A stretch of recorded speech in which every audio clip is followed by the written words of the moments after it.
average American feels at least 10 years older than they actually are, and all blame the same day today annoyance. We'll talk about that. Kevin O'Leary explains why restaurants are shuttering across America and why more will follow. More retirees consider returning to work as high inflation squeezes. People are delaying buying new cars, creating a deflationary spiral. That's bad news for the auto industry. Now, Kevin O'Leary explains why restaurants are shuttering across America and why more will follow. He highlights the U.S. restaurant industry dire situation, noting the U.S. restaurant industry finds itself on a menu with frequent headlines about bankruptcies, layoffs, and closures impacting beloved brands like Red Lobster, Applebee's. Due to inflation and declining foot traffic post-pandemic, he adds, seemingly every day there's a headline announcing a bankruptcy, layoff, or store closure impacting one of the country's most beloved brands. O'Leary explains that rising food prices and the shift to remote work has significantly hurt restaurants, especially in urban areas where expensive locations are no longer seeing enough foot traffic. He notes eateries in urban locations have been hit especially hard as their expensive locations are no longer receiving the footfall they need to meet rent. It's almost like the days where you used to go to a dealership to buy a car, and nowadays you don't necessarily need to go to a dealership because you do what? You can order a car and they'll come to you. I think Uber Eats has probably played a big role in hurting these guys as well, Tom. But what are your thoughts about the story here? The restaurant industry is suffering, and he's right. I'll paint the picture a little bit more broad. He's talking about like the Applebee's location, downtown Dallas, and you don't have as many people in the high rises. It doesn't take much. If your EBITDA is like 15%, let's say you make 15% profit and you suffer like a 20% drop in people coming to the restaurant, you're probably pinched on the edge of that not being a profitable location, in trouble. So yes, remote work and the urban areas are causing some of it. But now put yourself in this position. How many problems can you manage at once and stay in business? One, sir, some of our key locations in downtown areas, they're pinched because the foot traffic is down. So we're really in trouble with those. We may have to think about closing some of them because now they're consuming cash, not generating it. Oh no. But sir, in general, our overall profitability is down because food prices. And by the way, TransUnion says that the food price inflation over the last 4 years actually is 30%. So that's TransUnion, one of the big credit agencies doing deep research. It's 30%. Okay, food prices are up. And sir, by the way, in 4 states, we're going to have to pay $20 minimum wage. Oh, crap. How many problems can a restaurant manage at the same time as having locations that are not profitable because of foot traffic, getting pinched by $20 minimum wage, and then the food price? So Kevin Leary is right, and he's only hitting on one of the two things. And it's really unfortunate because a lot of people have favorite restaurants and things that they still patronize, but they're not survivable. But I'm going to tell you something. That was a very good breakdown. Here's to look at. So Uber Eats revenue and usage statistics. This is from 2 months ago. Check this out. That's revenues from Uber Eats from 2018 to now. Look at Q1 2020. When did COVID happen? Second week of March. They felt it. But COVID launched Uber Eats business to the stratosphere. Look at the increase from 2018 to 2019. Not a big increase, 20%. But look at the increase from 2019 to 2020, nearly 3x. Then 2021, they double again. Then 2022, coming a couple of the restrictions are gone, 10.9, 12.1. But that business of going from 1.9, if you look at it, 1.9 to 12.1 billion, that's all money taken away from somebody. That's what Uber Eats made, revenue to them.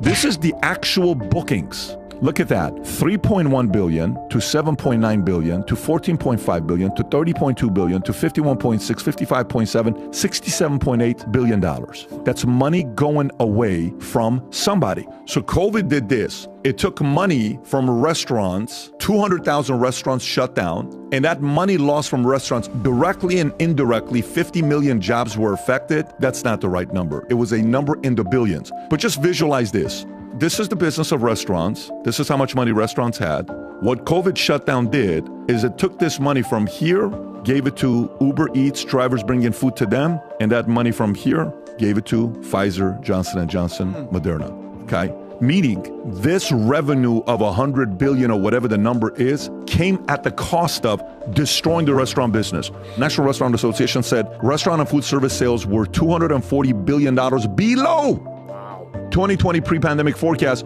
More than 110,000 eating and drinking establishments closed last year. How much money did Big Pharma make during COVID? Their Big Pharma raked in $90 billion in profits, Vinny. That's it, just the COVID-19 vaccines. That $90 billion of profits is like a 401k rollover. It rolled over from restaurants into Big Pharma. So you know what it makes me think about? Here's what it makes me think about. Every industry has lobbyists. This just tells you the lobbyists of big pharma are more powerful than the lobbyists of restaurant business. Why didn't the restaurant business lobby harder to protect them? What kind of access to resources do they have? What is the biggest restaurant chain that can go out there and be vocal about it? Why were they so quiet about it? They got destroyed. And if you think about restaurants, fast food chains would be considered low income, middle income, right? If you go to McDonald's, Burger King, places like that. Who is the biggest restaurant chain that's not fast food? What Applebee's does in revenue, $570 million. Today, that's their market cap. They only spend $200 million less than what their revenue is just in lobbying. You're not going to beat them. So guess what, folks? Here's what we learned. Big Pharma's lobbyists are more powerful than the restaurant industry's lobbyists, and that's how they got destroyed. The greatest 401k rollover, money rolled from 200,000 restaurant owners shutting down into the hands of Big Pharma. There you go. That's one way of looking at it. I'm just purely doing the math, and I'm looking at how this thing took place. But Uber Eats capitalized. Uber took a big share from a lot of these restaurants on the backs of a lot of bad policies. I have some commentary here, but more from a macro perspective, not necessarily just the food industry, because I like how you kind of broke it down, whether it's Uber, whether it's these restaurants, whatever it is. But from a macro perspective, and then to kind of filter it down to a personal perspective, this is just Darwinism. This is just survival of the fittest. Can you adapt? What do I mean? What percentage of the companies that were in the Fortune 500 in 1950 or even in 1990 are still in the Fortune 500? We hear the stories that it's like the attrition rate is insane. 50% of the companies go out of the Fortune 500. I think 10% of the companies that were the biggest companies in the world in 1980 are still in the Fortune 500. How many companies have gone out of business? Whether it's WAMU, you tell that story. Whether it's Lehman Brothers, whether it's Bear Stearns, you tell the story about Kmart, JCPenney, Bed Bath & Beyond, Radio Shack, Blockbuster. These were the biggest companies in the world. WeWork, 2 years ago, what was it? Silicon Valley Bank and Signature Bank. If you can't adapt and change with the times and you make poor decisions and you go on offense and you don't play defense, i.e. paying for lobbying, you could potentially go out of business. And I'll bring it to what PBD always says: outwork, out-improve, out-strategize, and then what's the last thing, PBD? Outlast. Outlast. If you don't do all those four things, you're not going to outlast the market. Very good point. I don't disagree with your concept, but I think in this case, it wasn't survival of the fittest. There was a meteor that hit Earth and killed all the dinosaurs, depending on which scientist you want to believe. A meteor hit the industry and killed these restaurants, and is what happened. COVID happened. They were forced to close, and all of a sudden they're only making food delivered by Uber Eats, and they don't get beverage, they don't get a bar tab, they don't get all those other things, and all those other people that worked at the restaurant that were delivering the food, the only people that were working was the three chefs in the back making stuff that people were picking up with Uber Eats. So this was a meteor called COVID that hit the restaurant industry, but words talk, numbers scream, and Pat, we just broke down all the numbers of where all that numbers flowed after the meteor hit. By the way, here's what I'll wrap up with this. I hope the folks in the restaurant business pay very close attention. When I was first coming up, and I'm like, I don't want to worry about politics because politics is a dirty business. That line, right? Politics is a dirty business. And guess what, folks? If you pay taxes is a form of politics. So you must pay attention to politics. And here's the other thing I learned as well. Those who don't study politics will be governed by fools who do. Wow.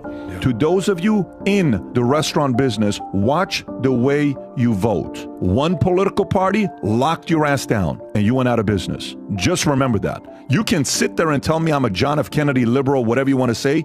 This is a very different climate today with shutting things down, where other states left it open. Bob Iger was helping out Newsom in California with Disney. Newsom said, no, we're going to shut it down. Bob Iger got off the board and said, I'm not helping you out. He had two parks. One park was where? California. Shut down. Lost a bunch of jobs. The other place was Florida, ran by a guy named DeSantis that they ended up getting to the biggest fight.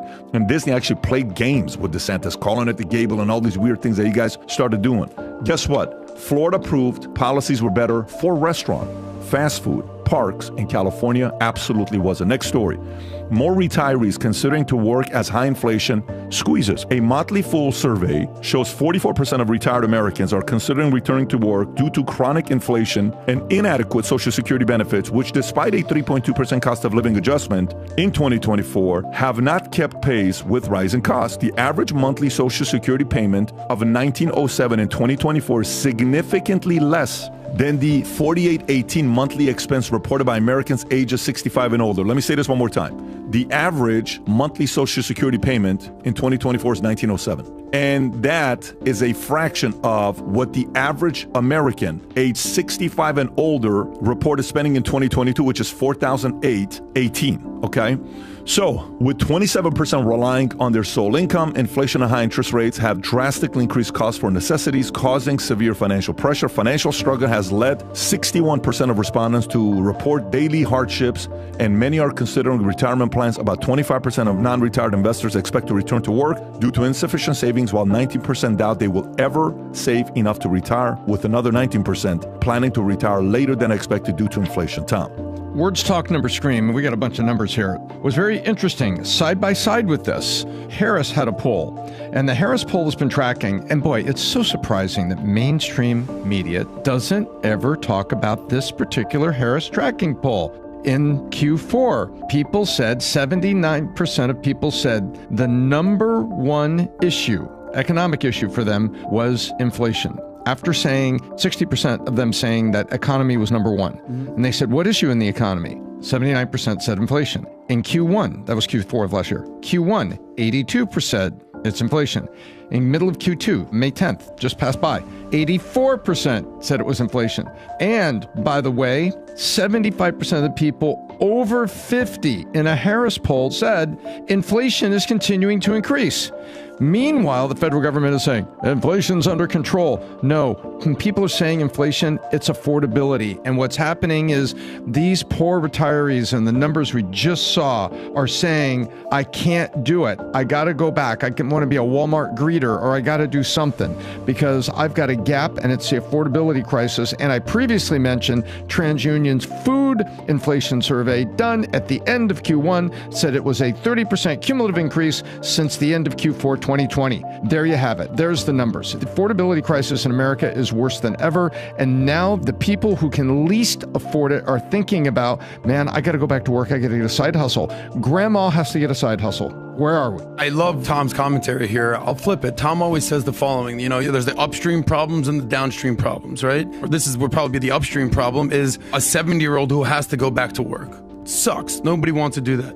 But the reason that they're doing that is the downstream problem is they just never paid attention to saving enough money and investing. And that's the biggest problem. So what's the message that you guys can take if you're 30, 40 years old, whatever? It's nobody cares about your problems 30 years from now. When it's time for you to retire, 30 years from now when you go to retire and you're like, well, inflation in 2024, no one's going to care in 2054.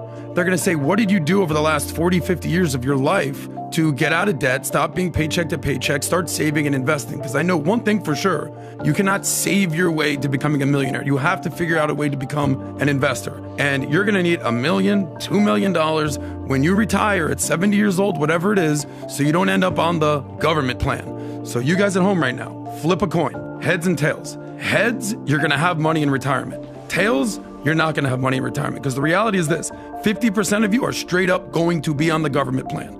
And the other 50% are like, oh shit, I don't want to have to rely on Social Security, and I don't have a pension, and I haven't saved enough money.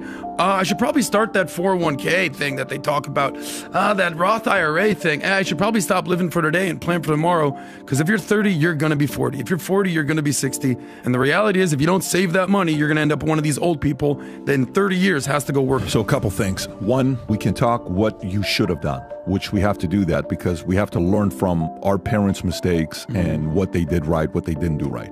This Sunday at church, this pastor gave a message which I thought was absolutely powerful. It was unbelievable. However, one of the messages that you said that I agree with is the fact that this is what happens when you don't pay attention to money, period. You're going to go through this. And you're paying a price for it today that you weren't taking finances seriously. You were being sloppy, not working on another job. You were coming home making sure you didn't miss a single Miami Heat game or didn't miss a single Laker game because you're a true Laker fan or a Dodger fan, or I'm a Chicago White Sox, so I want to come home and I want to watch every single game. Yeah, Chicago White Sox or the Lakers or the Miami Heat, these guys barely pay retirement plan to their athletes they used to play for them, let alone you. They're not going to be paying your bills, okay? It's kind of like goes back to that one movie, Bronx Tale where, the guy's got a Mickey Mantle card says, does Mickey Mantle pay your bill? Mickey Mantle pay your rent? Number 2 is the following. And by the way, that reminds me of a concert I went to with Siamak years ago when I had lost my voice. I couldn't speak for 6 months. I did a surgery. Siamak took me to a concert in Newport Beach or somewhere like that, Irvine. And it was by a man named, I believe it was Dariush. And Dariush was one of the best singers. I can listen to his music all freaking day long. I love Dariush. One of the things Dariush said, by the way, just so you know, he had some issues back in the days, drug stuff like that. He opened up. He is beloved. People love this guy, right? And he gets up and he says, I want to apologize to all of you. He wanted to give 2 advice to everybody. He says, I want to apologize to all of you. He says, I want to apologize for not being invited to your weddings. They're like, what are you talking about?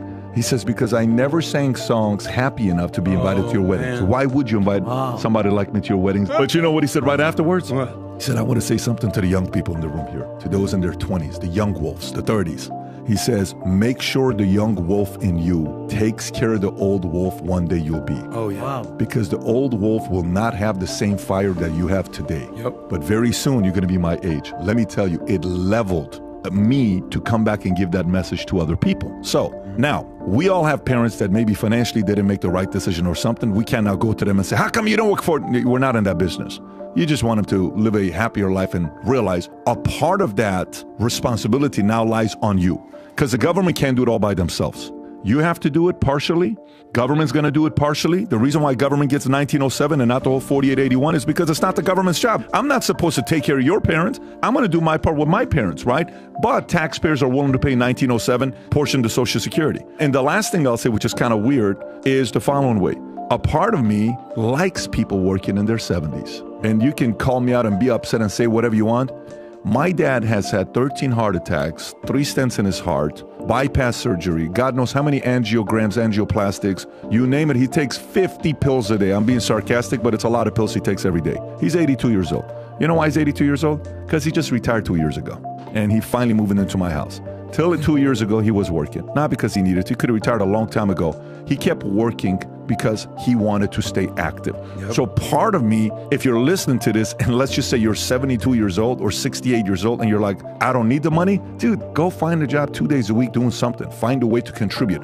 There's a part of it that for me is not feeling like it's actually bad for you. You're meeting other younger people. There's something that happens. I'm around Brooklyn. Brooklyn makes me younger, okay? And I'm 45. I'm not old. But even Brooklyn makes me younger, and she's only 2 or 3 years old, right? Now imagine if we're 75, and we're only hanging around 75-year-olds. Dude, you got to go around 30-year-olds and 20-year-olds and 40-year-olds and let them kind of fire you up a little bit. But anyways. Yeah. Number one, I love your dad, and the fact that he's still putting things together, knitting, he's staying active. He's chasing Brooklyn around, love him. But you're absolutely right. Like, my mom is 74 years old. She's about to be 74. I said, Mom, when are you going to retire? She's like, why would I retire? I love working. She works as a nurse. She loves interacting with people. She said, what am I going to do all day? I don't golf. I don't do any of this. So there's nothing wrong with working when you actually enjoy what you do. The flip side of it, I remember, you know me and my Ubers. One time I get in an Uber, and it was the oldest Uber driver I've ever been in his car. This guy must have been 80 years old. Usually Uber drivers will be very subtly like, hey, thank you for a tip. This guy, as the ride started, hey, don't forget to tip the driver. He had a sign.